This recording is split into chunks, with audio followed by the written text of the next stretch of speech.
My friends, students, fellow seekers of truth, we gather today to confront a universal challenge: the pain inflicted upon us by others. It is a wound that can fester, clouding our minds and poisoning our spirits. But what if I told you that the key to healing, the path to liberation, lies not in confronting the aggressor, but in understanding the very nature of the hurt itself? Often, when someone lashes out, when words pierce or actions betray, our immediate instinct is to recoil, to defend, to retaliate. We take it personally as a direct assault on our worth, our character. Yet I urge you to pause, breathe, and consider this profound truth. The hurt inflicted upon you is rarely, if ever, truly about you. It is more often than not a reflection, a distorted mirror image of the other person's own internal turmoil. Think of it. A person who is truly at peace, who is filled with contentment and self-acceptance, does not feel the need to diminish others. A person who is secure in their own being does not seek to control or harm those around them. When someone projects anger, bitterness, or cruelty, it is a loud, desperate cry from their own suffering. Perhaps they are burdened by their own unresolved pain, their own fears, their own insecurities. They may be ignorant of the impact of their words, or they may be so consumed by their inner demons that they lash out indiscriminately, like a wild animal trapped in a corner. This understanding is not an excuse for their behavior, nor is it an invitation for you to become a doormat. Rather, it is a powerful shield. When you recognize that their venom stems from their own poison, you can choose not to ingest it. You can detach. You can observe their actions with a quiet compassion, much like a doctor observes a patient's symptoms, understanding that the outward manifestation is a sign of an internal imbalance. This detachment allows you to protect your inner sanctuary. It prevents their chaos from becoming your chaos. To cultivate this understanding, we must practice mindfulness. When the sting of their words or actions arises, instead of immediately reacting, take a deep breath. Ask yourself, what is truly happening here? Is this person acting from a place of strength or weakness, from love or fear? More often than not, you will find it is the latter. This realization is not about pity, it is about wisdom. It is about choosing not to absorb a burden that is not yours to carry. By understanding the source of their hurt, you disarm its power over you, transforming a potential wound into an opportunity for profound empathy and unwavering self-preservation. This is the first step towards true inner freedom. My friends, while the world outside may rage with storms, the true battlefield lies within. We cannot control the winds, the rain, or the lightning that strikes around us. We cannot dictate the actions or words of others. But what we can control, absolutely and unequivocally, is our own response to these external forces. This is the essence of cultivating inner peace, becoming an unshakable mountain, impervious to the tempests that swirl around its base. Many believe that peace is found when external circumstances align perfectly, when no one wrongs them, when life is smooth.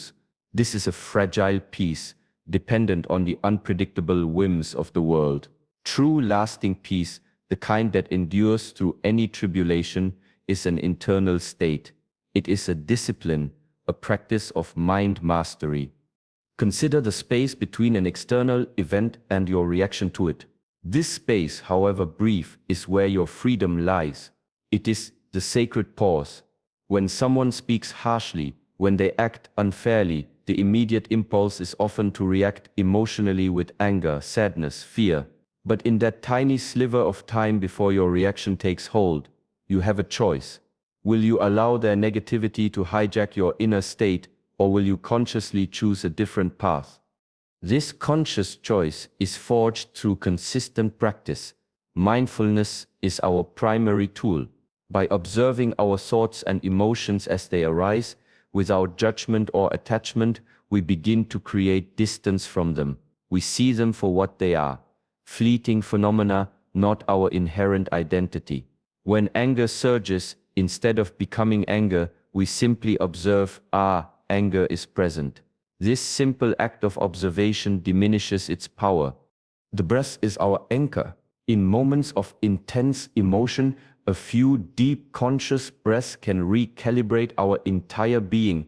It brings us back to the present moment, away from the swirling narratives of the past or anxieties of the future. It calms the nervous system, allowing rational thought to re-emerge. This is not about suppressing emotions, but about acknowledging them and then choosing not to be consumed by them. To become this unshakable mountain requires daily commitment. It means setting aside time for quiet reflection, for meditation, for simply being present. It means consciously practicing patience and non-reactivity in small daily interactions. With each conscious choice, with each moment of mindful awareness, you strengthen your inner fortress, you build resilience, you discover that true peace is not the absence of external noise, but the presence of an unwavering stillness within. This stillness is your ultimate strength, your sanctuary, your unshakable peace. My dear friends, the concept of forgiveness is often misunderstood. Many believe it means condoning the hurtful act, excusing the perpetrator, or even forgetting the pain.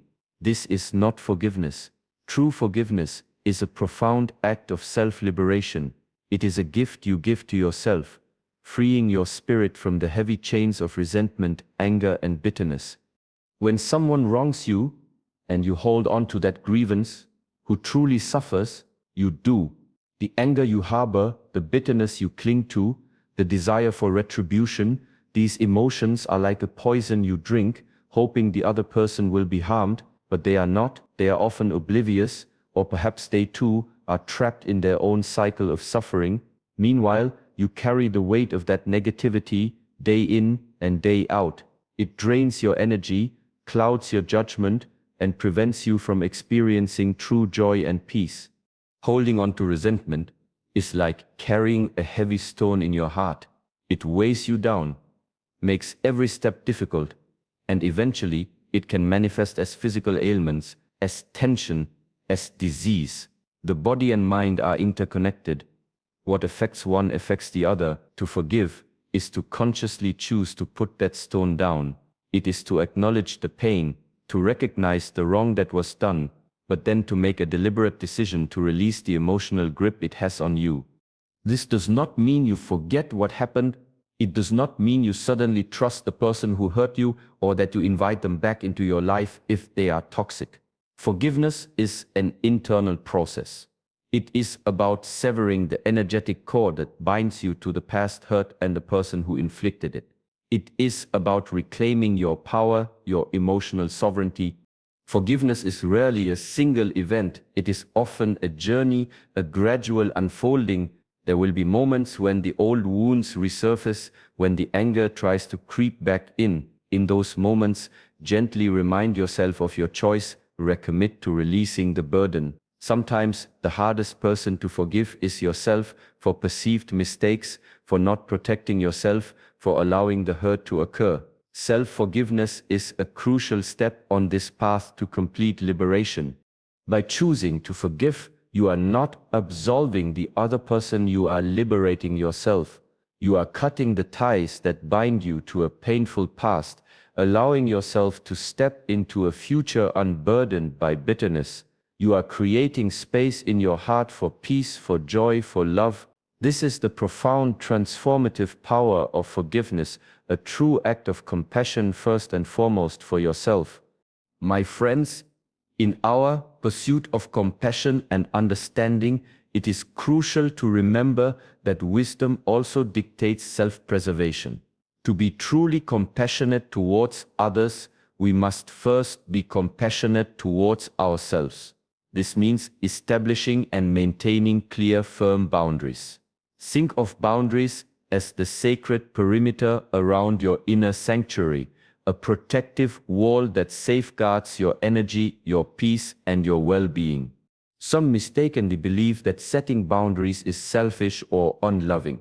On the contrary, it is an act of profound self-respect, and it ultimately allows you to give more authentically to the world. If your well is constantly drained by others' demands, negativity, or disrespect, eventually you will have nothing left to offer. Boundaries are not about keeping people out. They are about inviting people in on terms that honor both your needs and theirs. The challenge lies not just in recognizing the need for boundaries, but in communicating and enforcing them. This requires courage and clarity. When someone oversteps, you must calmly and firmly articulate your limit. This is not about aggression or anger. It is about stating a fact. For example, I understand you're upset, but I cannot discuss this when you are shouting, or I appreciate your request, but I am unable to take on any more commitments at this time. Be prepared for reactions. Some people may resist your boundaries, as they are accustomed to your previous patterns. They may try to guilt trip you, to manipulate you, or to express anger. This is where your inner strength is tested. Remember that their reaction is their responsibility, not yours.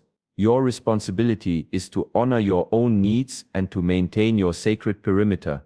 There will also be times when, despite your best efforts, a relationship or situation continues to be toxic and draining. In such cases, the ultimate boundary may be to create distance or even to walk away.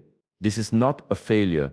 It is a wise act of self-preservation. Just as a gardener prunes dead branches to allow healthy growth, sometimes we must prune relationships that are stifling our spirit. Setting boundaries is an ongoing practice, a dance between openness and protection. It is the art of honoring yourself so that you can truly thrive, and from that place of wholeness offer your best to the world. My dear students, the path of life is rarely smooth. We will inevitably encounter challenges, setbacks, and indeed the pain inflicted by others. It is in these moments of adversity that our true character is forged. The wisdom of the ancients teaches us that every difficulty, every wound, every moment of suffering holds within it a hidden seed of growth, a profound opportunity for transformation. Just as the beautiful lotus flower emerges pristine and pure from the muddy waters, so too can we rise from our pain, stronger and more radiant than before. When someone hurts you, the immediate sensation is often one of devastation, of being diminished. But I urge you to shift your perspective. View this experience not as an endpoint, but as a crucible. It is in the intense heat of these trials that impurities are burned away and the true essence of your being is revealed. This is the alchemical process of turning lead into gold, transforming pain into wisdom, bitterness into compassion, weakness into indomitable strength. How do we achieve this transformation? First, reflection. After the initial shock or pain subsides, take time to reflect on what happened. What did this experience reveal about your own vulnerabilities? What did it teach you about human nature? What patterns can you identify either in yourself or in others? This introspective inquiry is crucial for extracting the lessons embedded within the difficulty. Second, resilience. Adversity builds resilience. Just as a muscle grows stronger after being challenged, your spirit becomes more robust after enduring hardship.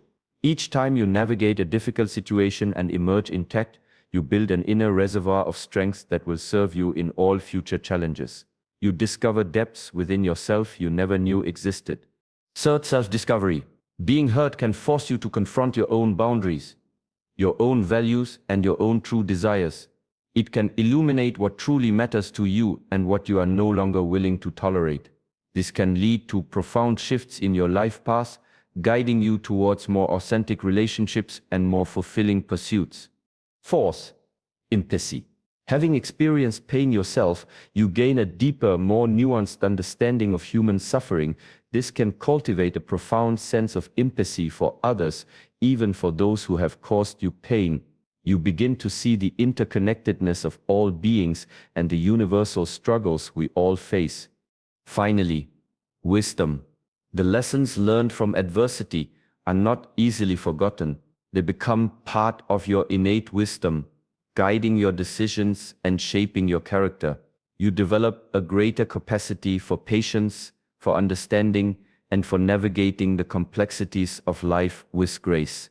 So when hurt arises, do not despair. Embrace it as a teacher, allow it to challenge you, to refine you, to reveal your inner fortitude.